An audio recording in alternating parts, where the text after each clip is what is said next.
ใน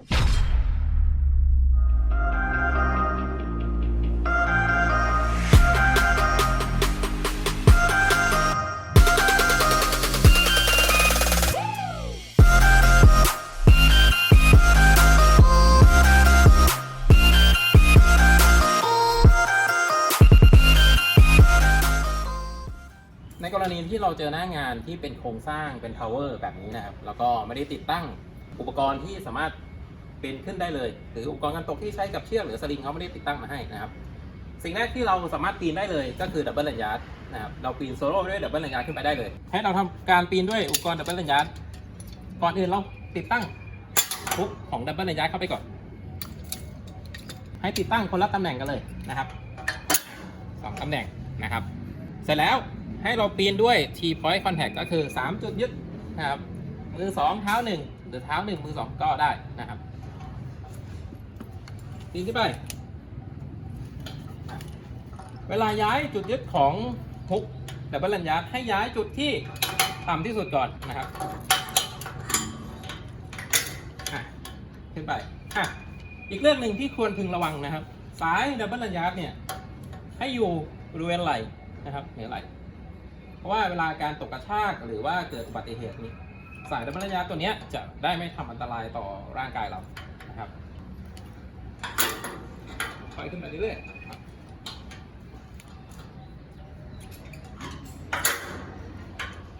เสร็จแล้วพอเราถึงหน้างานแล้วเราต้องการที่จะทำงานได้2มือให้เราติดตั้งตัวระบบแอดเซสเตอร์นะครับเข้าไปที่โครงสร้าง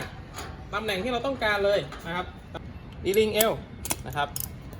เราก็สามารถทำงานได้ทั้ง2มือแล้วนะครับอุปกรณ์ประกอบที่นี้ก็คล้องเกี่ยวในตำแหน่งที่ไม่เกะกะเรามากนะครับหรือว่าให้เราสะดวกในการทำงานเสร็จแล้ววิธีการปรับเจ้าระบบแอดจัสนะครับถ้าเราจะปรับตัวเองออกเพื่อให้ระยะมันยาวขึ้นมันมีความกว้างมากขึ้นมือข้างหนึ่งที่คนละฝั่งกับตัวปรับนะครับให้ดึงตัวเองเข้าหาโครงสร้างแล้วก็กดตัวนี้จะเป็นคันโยกนะครับให้เรากำรอยนิ้วมือ3รอย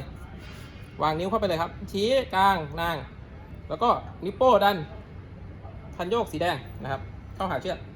แล้วก็เอียงตัวนิดนึงแล้วก็ทิ้งน้ำหนักไปเลยนะครับคราวนี้เราก็จะได้ระยะในการทำงาน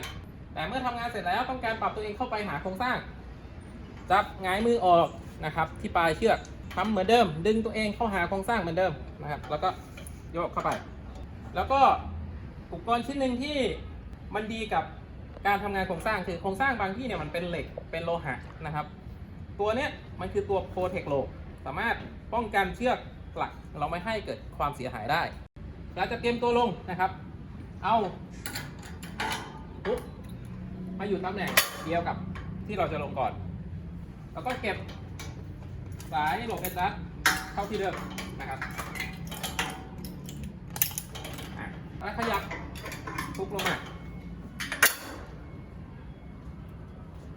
ค่อยคอนแทคเหมือนเดิมนะครับ3จุดยึดเหมือนเดิมเพียงเท่านี้นะครับเราก็จะสะดวกสบายในการทำงานด้วยอุปกรณ์แค่2ชิ้นแล้วก็สามารถทำงาน power งานโครงสร้างได้อย่างปลอดภัยและง่ายมากขึ้นครับผม